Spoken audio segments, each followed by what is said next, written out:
Okay, welcome to this video. I made a candle spy camera, or a spy candle cam. Sounds better. Obviously, just for fun. I'm not gonna spy on anyone. So I designed and 3D printed everything myself. Besides the gears and then like the track, you'll see that the camera's on and the rail that holds the track. Those were some free 3D files that I got online and then just edited them on Tinkercad, made them bigger, thicker, stronger, and whatever I needed them to be. But everything else designed and made myself. This took a while to do. It's the most intricate thing I've made. Anyways, that's it. So I hope you guys enjoy the video. So the new 3D printer I got has a camera built in it. So I got to get these cool time lapse of the prints. I went through a lot of test prints and parts, and some of them, mainly the big ones, a couple of them just failed during the print, which was super unfortunate. But yeah, so cool perk of the new printer. Okay, so I just flipped it on, and then so these motors and chip is all from a remote control car. I think I actually have a spare. Okay, this one's a little taken apart, but it's one of these bad boys. Yeah, so like this one, let's say, was the left wheel, that's the right wheel, and then that's the same chip that's right there, and then I just changed out the battery pack for this AA one. But yeah, and so I just went to like a thrift store and bought one of these, and I was working on this and then stuff kind of broke, so I went back, luckily found a second one, so I had to take some parts and re-look at how this was wired, because I had messed up the wiring, so I need something to base it off of, and then that's how I was able to refix this. Okay, so probably the worst design flaw is how hard it is to get to the on and off switch. There it is. This little hole underneath there. Don't think you can see it. That little red thing. Anyways, I just used my soldering gun and melted a little hole in there. Because of complications. Anyways, so that's the worst design flaw. Everything else I'm pretty happy with. So I guess to start out, we got this, the main driving motor that pushes this left to right, rotates it left to right. We got this 2 AA battery pack.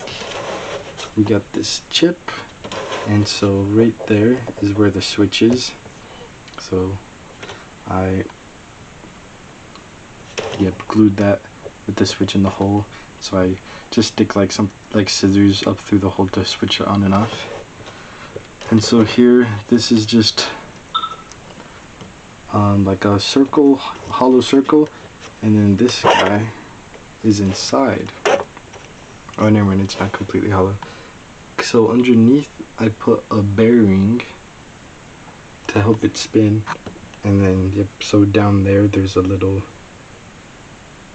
hole that fits inside the bearing. Okay, so we got this top gear, then up to this part we got this other motor that's attached to this funky bracket. And why it looks so chopped up is because to get it like exactly where it needs to be, not too close and not too far right here, the gear against the track, and same with the zip tie, that's why that's here, just to get it close enough so it's at the perfect place so it works well. And so that motor just drives the camera up and down, and then we got the camera just sitting on top. The camera's just from Amazon, I think. Okay, so I put in some new batteries. There's these little prongs that holds that right there. Okay, so I'll just show you how it works real quick without the shell in. So I kind of just toggle the joysticks on the remote so it goes slower.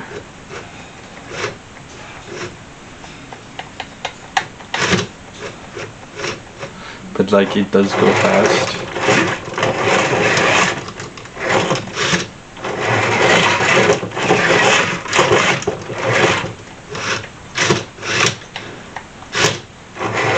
But yeah, so I'm super happy. It is a little choppy, but like it works great. The only where it gets difficult to move is when the shell's on it, because any point that like touches a little bit like slows it down a ton. So we'll throw the shell back on.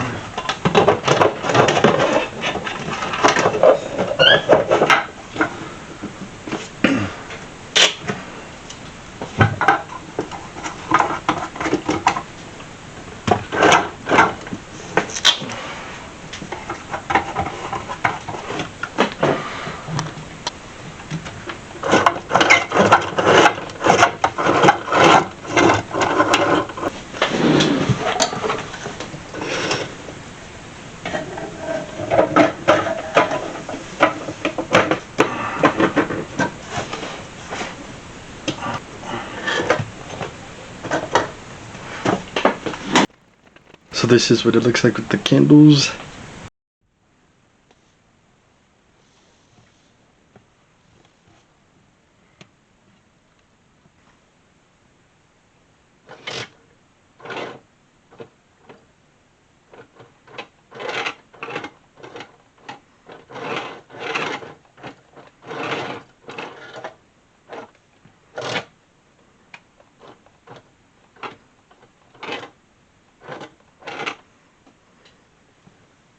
So this is the app on my phone where it connects to the camera, and then so I can see what it's seeing.